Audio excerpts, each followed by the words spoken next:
முக ஸ்டாலின் சொல்றாருல, விசாரணை கைதிகள் காவல்துறை விசாரணையில பதட்டம் அடைகிறாங்க. ராஜா, இந்த மேடையில சொல்றேன், பஞ்சமட்டி மேடையில சொல்றேன், நாம் தமிழர் கட்சி ஆட்சி மட்டும் தமிழ்நாட்டுல வந்துச்சு, விசாரணை கைதியாக முக ஸ்டாலின் அவர்கள் மட்டுமல்ல, அவருடைய மகன் துணை முதலமைச்சர் உதயநிதி ஸ்டாலின் விசாரணை கைதியாக இருக்கலாம். நீங்களும் பதட்டம் அடைவீர்கள், நீங்களும் விசாரணை கைதிகளாக வருவீங்கப்பா. 33 தியாகிகளையும், தமிழ்நாட்டு அமைச்சருங்க தியாகிகள்னா 33 தியாகிகளையும் திகாருக்கு அனுப்பாம நாங்க விட்டுருவோம் நினைக்கிறீங்களா? தமிழ்நாடு தலை சிறந்த மாநிலமாக வர வேண்டும் என்றால் இந்த 33 அமைச்சர்களையும் திகாருக்கு அனுப்பணும், சிறைக்கு அனுப்பணும். அப்பதான் சரிப்பட்டு வரும். அன்பார்ந்த டாடி ஸ்டாலின் அவர்களே, ஒரு சாதாரண பேராசிரியை, அதுவும் அரசு மகளிர் கல்லூரியில ஒரு ஹெட் ஆஃப் தி டிபார்ட்மெண்டாக இருக்கக்கூடிய ஒரு நிகிதாவிற்கு டெல்லியில இருக்கக்கூடிய யூனியன் கவர்மெண்ட்ல யார் இருக்காங்க? நிகிதாவை ஏன் இந்த ஸ்டாலின் இன்னும் கைது பண்ணல? இது நாம் தமிழர் கட்சியினுடைய கேள்வி மட்டுமில்ல, ஒட்டுமொத்த தமிழ்நாடு மக்களின் கேள்வி. ஸ்டாலின் அரசாங்கம் என்ன பதில் வச்சிருக்கு? என்ன பதில் வச்சிருக்கு? கொரோனா நடைமுறை இருந்த காலகட்டத்தில் கூட திமுகவின் தலைவர்கள் யாரு? இன்றைக்கு துணை முதலமைச்சராக இருக்கக்கூடிய உதயநிதி ஸ்டாலினும், எம்பியாக இருக்கக்கூடிய கனிமொழியும், ஜெயராஜ் பெனிக்ஸ் முகத்தை நாங்க பாப்போம், அவங்களுடைய இறுதி ஊர்வலத்துல நாங்க கலந்துக்குவோம் அப்படின்னு சொல்லி பாஞ்சுக்கிட்டு போனாங்க. இன்னைக்கு தம்பி அஜித்குமார் இறந்து எத்தனை நாள் ஆகுது? ஒரு வாரம் ஆக போகுது. போன வெள்ளிக்கிழமை பிடிச்சிட்டு போனாங்க கோயில்ல இருந்து. இன்னும் கனிமொழி அவர்கள் வரல, இன்னும் உதயநிதி அவர்கள் வரல. கனிமொழி அவர்கள் என்ன பண்றீங்க? மோடிக்கு முட்டு கொடுத்துட்டு இருக்கீங்களா? திமுகவின் நாடாளுமன்ற குழு தலைவி கனிமொழி இன்னைக்கு மோடிக்கு போய் உலகம் முழுக்க போய் முட்டு கொடுக்கறாங்க. கேவலம், கேவலம். ஸ்டாலின் அவர்கள் மட்டும் அந்த அம்மாவுக்கு போன் போட்டு சாரி கேக்குறாரு. யாருக்கு வேணியா உன் சாரி? உன் சாரியை தூக்கி குப்பையில போடு, உன் சாரியை தூக்கி குப்பையில போடு. யாருக்கு வேணும் உன் சாரி? ஒரு அம்மா சொல்லுது, ஷர்மிலான்னு ஒரு அம்மா, பழைய சீரியல் எல்லாம் பார்த்திருப்பீங்க. அந்த அம்மா சொல்லுது, ஏங்க எதுக்கு எடுத்தாலும் நீங்க திமுக குறை சொல்லிட்டே இருக்கிறீங்க, தமிழ்நாட்டு நிர்வாகத்தை குறை சொல்லிட்டே இருக்கிறீங்க. உத்தரப்பிரதேசத்தை பாத்தீங்களா? உத்தரப்பிரதேசத்துல இதுவரைக்கும் 500 லாக்அப் மரணங்கள் நடந்திருக்கிறது. தமிழ்நாட்டில் வெறும் 24 லாக்அப் மரணங்கள் மட்டும்தான் நடந்திருக்கிறது. ஊபியை விட தமிழ்நாடு நிர்வாகம் எங்கேயோ போயிட்டு இருக்குங்க. அந்த அம்மா கிட்ட நாம் தமிழர் கட்சி சார்பாக நாங்க கேட்கிறோம், ஊபியில் இருக்கக்கூடிய முதலமைச்சர் சாமியார், தமிழ்நாட்டின் முதலமைச்சர் முக ஸ்டாலின் அவர்களை சாமியார போ சொல்றீங்களா? எனக்கு சொத்து வேண்டாம், சொகம் வேண்டாம் அப்படின்னு சொல்லி தமிழ்நாட்டு மக்களுக்கு முக ஸ்டாலின் சொத்துக்கள் எல்லாத்தையும் எழுதி கொடுத்துட்டு போக சொல்றீங்களா? சாமியார போக சொல்றீங்களா? சரியா இருக்குமா? அது சரியா இருக்குமா? எப்ப பார்த்தாலும் பாரு, தமிழ்நாட்டில் ஏதாவது பிரச்சனைனா அந்த மாநிலத்தை பார், பீகாரை பார், உத்தரப்பிரதேசத்தை பார். நான் ஏன் பார்க்கணும்? நான் ஏன் பார்க்கணும்? நீங்க சாதாரண நினைச்சாதீங்க. ஸ்டாலினுடைய சொத்துனா சும்மா கிடையாது. அவரோட வாட்ச் மட்டும் ரிச்சர்ட் மில் பேரே நமக்கு தெரியாது, ஆனா வாட்ச் கம்பெனி பேர் அது. ஒரு வாட்ச் 2 கோடியில இருந்து 3 கோடி இருக்கும். தமிழ்நாட்டு மக்களுக்கு 8 கோடி மக்களுக்கு சொத்து எழுதி வச்சானா பஞ்சம்பட்டிக்கு மட்டும் அந்த ஒரு வாட்ச் போதும். 2 கோடி ரூபாய் 3 கோடி ரூபாய் பத்தாது பஞ்சம்பட்டி மக்களுக்கு போதும். என்ன நாம் தமிழர் கட்சிக்காரங்க பாருங்க, நான் கட்டிருக்கிற வாட்ச் டைட்டன் வாட்ச் 6 வருஷத்துக்கு முன்னாடி வாங்கினது 2500 ரூபாய். 3 முறை ஸ்டாப் மாத்திருக்கேன். எதுக்கு சொல்றேன்னா, உங்க வீட்டு பிள்ளைங்க நாங்களும் அரசியல் பேசுறோம். கருணாநிதி வீட்டு மகன் முக ஸ்டாலின் அரசியல் பேசுறார். அவர் எந்த உயரத்துல இருந்து பேசுறார்? எந்த உயரத்துல இருந்து பேசுறாரு? கருணாநிதி நாடக வசனம் எழுதி சம்பாதிச்ச பணமா? மாசம் எம்எல்ஏக்கு 1,05,000 ஓவா சம்பளம் வாங்குறாங்களே. உங்க வீட்டு வரி பணம், நம்ம வீட்டு வரி பணத்தை சம்பளம் வாங்குறாங்களே, அந்த பணத்துல இருந்து 2 கோடிக்கு 3 கோடிக்கு வாட்ச் கட்டிட்டு திரிகிறாரா முக ஸ்டாலின்? இல்ல, இந்த அண்ணன் சொன்னாரு, காவேரி கூட்டு குடிநீருக்கு 5,000 கோடி, வைகை அணை கூட்டு குடிநீருக்கு 5,000 கோடி. அந்த அத்தனை கோடியில இருந்து ஒதுக்கி ஒதுக்கி ஒதுக்கி இன்னைக்கு தமிழ்நாட்டை விலைக்கு வாங்கி வச்சிருக்கான். என்னங்க வரதட்சணை கொடுமை பண்ணிருக்கான்? 500 பவுன் போடணும்னு சொல்லி பேசியிருக்காங்களா? 300 பவுன் போட்டிருக்காங்க, 200 பவுன் திரும்ப கொண்டு வாடி அப்படின்னு சொல்லி வரதட்சணை கொடுமை பண்ணிருக்கான், பாலியல் வன்கொடுமை செஞ்சிருக்கான். அவனை வச்சு பாக்குறீங்க. அந்த பெண்ணோட மாமியார் சித்ராதேவி மாதிரியான ஒரு பெண்ணை அழைச்சிட்டு போறீங்க. சித்ராதேவியை, அவங்க மாமியார, மாமனார, அந்த பையனை எல்லாம் அடைகாப்பது போல திராவிட மாடல் அரசு வரதட்சணை கொடுமை செய்து தன்னோட வீட்டுக்கு வந்த மருமகளை கொலை செய்து அந்த கொலையாளிகளுக்கு ஸ்டாலினுடைய அரசாங்கம் பாதுகாப்பு கொடுக்கின்றது என்றால், உங்கள் வீட்டு மகளுக்கு, உங்கள் வீட்டு பிள்ளைகளுக்கு யார் பாதுகாப்பு கொடுப்பா? இவர்கள் பாதுகாப்புக்கு வருவார்களா? நான் தான் ஏற்கனவே சொல்றேன், அக்கா கனிமொழி அவர்கள் மட்டும் மாஸ்க் மட்டும் போட்டுக்கிட்டு திமுகவினுடைய பொதுக்கூட்டத்தில் அந்த இடத்துல இருந்து மேடைக்கு நீங்க தனியாக எந்த விதமான பாலியல் துன்புறுத்தலுக்கும் ஆகாம நீங்க நடந்து வந்துட்டீங்க அப்படின்னா உண்மையிலே நான் திமுகவுக்கு மாறிடுறேன். உங்களால வர முடியாது. ஏன்னா திமுகவில் இருக்கக்கூடிய அத்தனை பேரும் பாலியல் பொறுக்கிகள் தான். இன்னைக்கு தமிழ்நாடு முழுக்க இருக்கக்கூடிய பிரச்சனை என்ன பிரச்சனை? சிவகங்கை மாவட்டம் திருப்புவனத்தில் இருக்கக்கூடிய தம்பி அஜித்குமார் அவர்களுடைய மரணம். இதுல எல்லாரும் யார குற்றச்சாட்டு சொல்றாங்க அப்படின்னா, காவல்துறை அதிகாரிகளை சொல்றாங்க. காவல்துறை அதிகாரிகள் வெறும் அம்புகள் தான். எய்தவர் யாரு? எல்லாரும் சொல்றாங்க நிகிதாவை கைது பண்ணணும். எனக்கு என்ன சந்தேகம் அப்படின்னா, எந்த கூட்டணி கட்சியும் சிபிஐ விசாரணை கோரல. திமுகவின் நல்ல கைகளா இருக்கக்கூடிய விடுதலை சிறுத்தைகளின் அண்ணன் திருமா அவர்கள் சிபிஐ விசாரணை கோரல. தொழிற்சங்க பாசறைகளாக இருக்கக்கூடிய மார்க்சிஸ்ட் கம்யூனிஸ்ட் கட்சி இவங்க யாரும் சிபிஐ விசாரணை கோரல.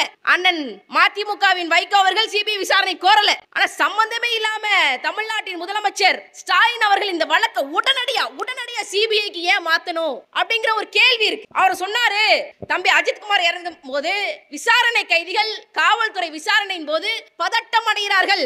அன்பார்ந்த டாடி ஸ்டாலின் அவர்களே, இதில் பதட்டம் அடைந்தது காவல்துறையின் விசாரணையில் பதட்டம் அடைந்தது தம்பி அஜித்குமார் அல்ல. இந்த விவகாரம் தமிழ்நாடு மக்களிடம் பேசு பொருளாக மாறும்போது பதட்டம் அடைவது நீங்க தான் பதட்டம் அடைறீங்க. யாருமே சிபிஐ விசாரணை கோராத போது ஏன் சிபிஐ விசாரணைக்கு கோரினீர்கள்? அவர் சொல்றாரு, டெல்லியில இருந்து ஒரு அழுத்தம் வந்தது. டெல்லியில இருக்கக்கூடிய அரசு அதிகாரிகள் மேல ஏன் இந்த பிரச்சனையில தமிழ்நாடு போலீஸ் நடவடிக்கை எடுக்க தயங்குகிறது? நிக்கிதா வேற யாரும் இல்லைங்க, ஒரு சாதாரண பெண்மணி தான். நம்ம திண்டுக்கல்ல எம்பிஎம் அரசு மகளிர் கல்லூரியில பாட்டனி டிபார்ட்மெண்ட் தாவரவியல் துறையினுடைய தலைவராக இருக்காங்க. Department of head of the டிபார்ட்மெண்டா இருக்காங்க, டிபார்ட்மெண்ட் ஹெட். அந்த அம்மனி அங்க வேலை செய்யும் போது பக்கத்தில் இருக்கக்கூடிய பேராசிரியர்கள் கூட சண்டை மட்டும் இல்லாம அங்க படிக்கக்கூடிய மாணவிகளுடைய சண்டை சச்சரவு. அந்த மாணவிகள் அப்பயே உயர் அதிகாரிகள் கிட்ட லெட்டர் எழுதியிருக்காங்க, இந்த ஹெட் ஆஃப் தி டிபார்ட்மெண்ட்டை எங்களுக்கு மாத்தி கொடுங்க, இவங்க சரியில்லைன்னு சொல்லியிருக்காங்க. உயர்கல்வித்துறையின் அமைச்சராக இருக்கக்கூடிய அண்ணன் கோவி செழியன் என்ன பண்ணாங்க? ஒன்னும் செய்யல. ஸ்டாலின் அவர்களுக்கே ஒன்னும் தெரியாது. இதுல அவருக்கு கீழே 33 அமைச்சர்களாக இருக்கக்கூடிய தியாகிகளுக்கு ஏதாவது தெரிஞ்சிருமா? ஒன்னும் தெரியல, ஒண்ணுமே தெரியல. ஒரு சாதாரண பேராசிரியை, அதுவும் அரசு மகளிர் கல்லூரியில ஒரு ஹெட் ஆஃப் தி டிபார்ட்மெண்டாக இருக்கக்கூடிய ஒரு நிக்கிதாவிற்கு டெல்லியில இருக்கக்கூடிய யூனியன் கவர்மெண்ட்ல யார் இருக்காங்க? நிக்கிதாவை ஏன் இந்த ஸ்டாலின் இன்னும் கைது பண்ணல? இது நாம் தமிழர் கட்சியினுடைய கேள்வி மட்டுமில்ல, ஒட்டுமொத்த தமிழ்நாடு மக்களின் கேள்வி. ஸ்டாலின் அரசாங்கம் என்ன பதில் வச்சிருக்கு? யூனியன் கவர்மெண்ட்ல இருந்து அபிஷியல்ஸ் வந்து இங்க இன்ஸ்ட்ரக்ஷன் கொடுக்கறாங்க அப்படின்னா தமிழ்நாடு காவல்துறை அவர்களை கைது பண்ண வேண்டியதானே? ஏன் உயர் அதிகாரிகளை பொத்தி அடைகாக்குது ஸ்டாலினுடைய காவல்துறை என்ற கேள்வி இங்க இருக்கக்கூடிய எல்லா தமிழ்நாட்டு மக்களிடம் இருக்கா இல்லையா? அது எப்படிங்க?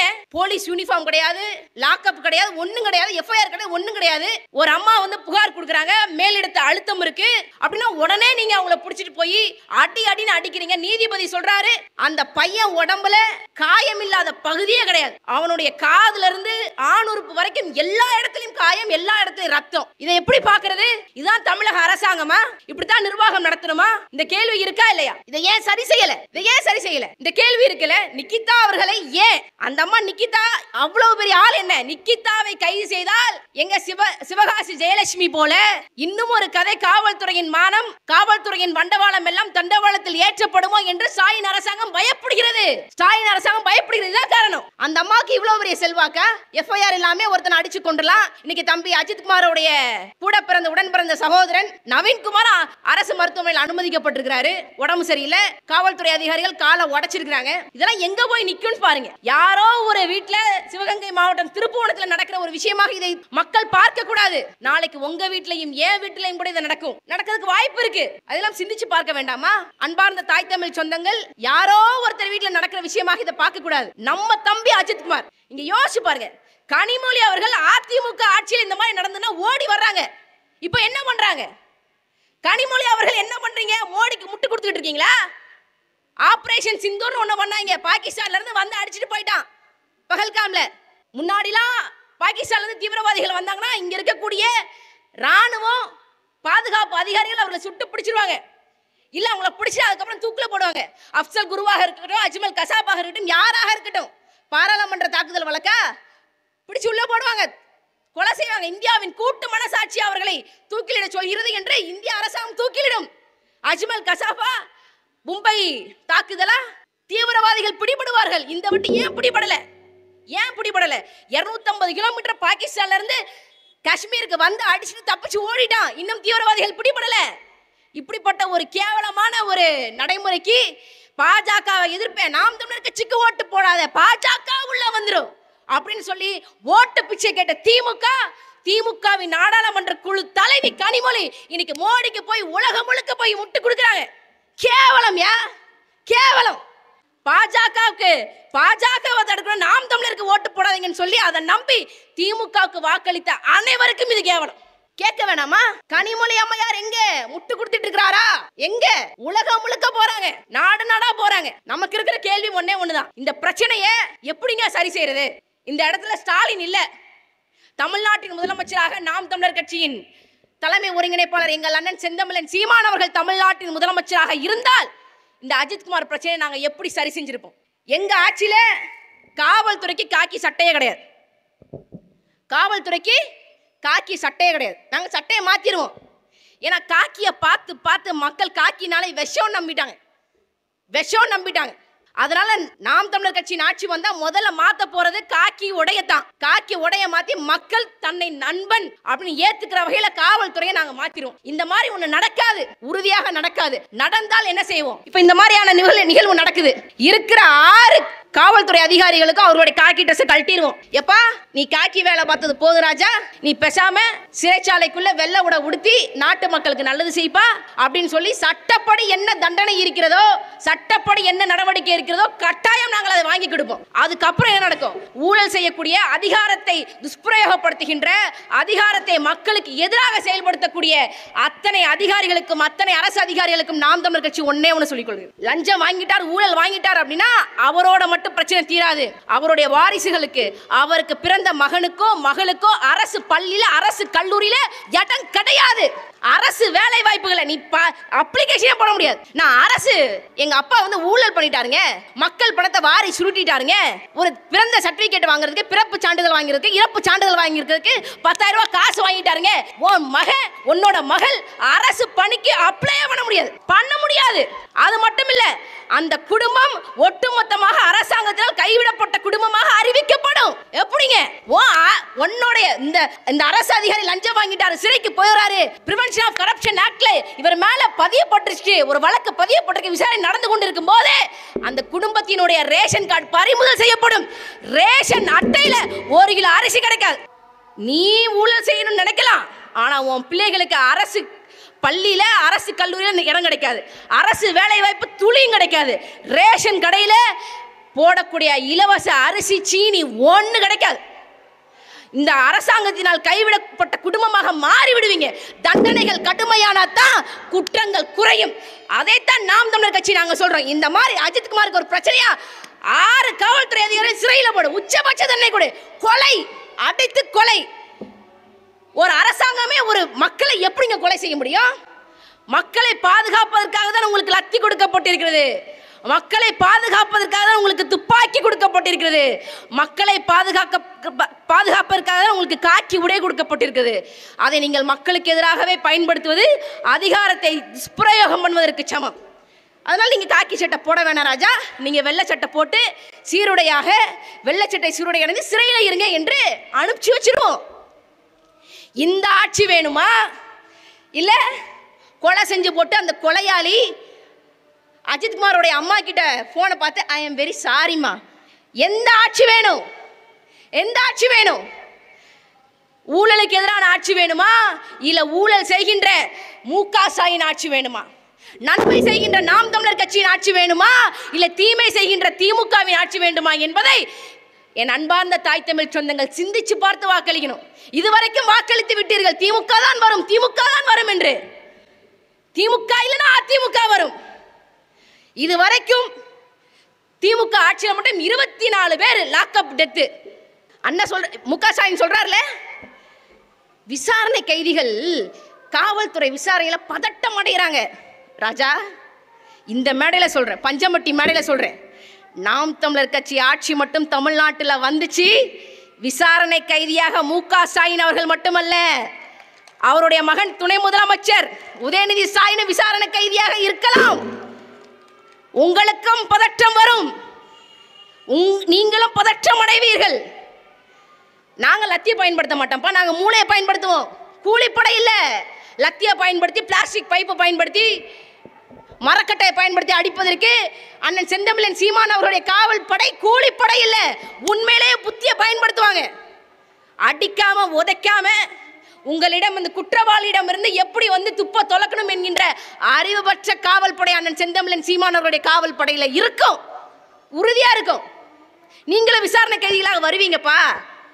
33 தியாகிகளையும், தமிழ்நாட்டு அமைச்சருங்க தியாகிகள்னா 33 தியாகிகளையும் திகாருக்கு அனுப்பாம நாங்க விட்டுருவோம் நினைக்கிறீங்களா? தமிழ்நாடு தலை சிறந்த மாநிலமாக வர வேண்டும் என்றால் இந்த 33 அமைச்சர்களையும் திகாருக்கு அனுப்பணும், சிறைக்கு அனுப்பணும். அப்படின்னா சரிப்பட்டு வரும். எல்லாத்துலயும் ஊழல், எல்லாத்துலயும் ஊழல். இன்னைக்கு மகன் ஹம்மர் கார்ல போறாரு.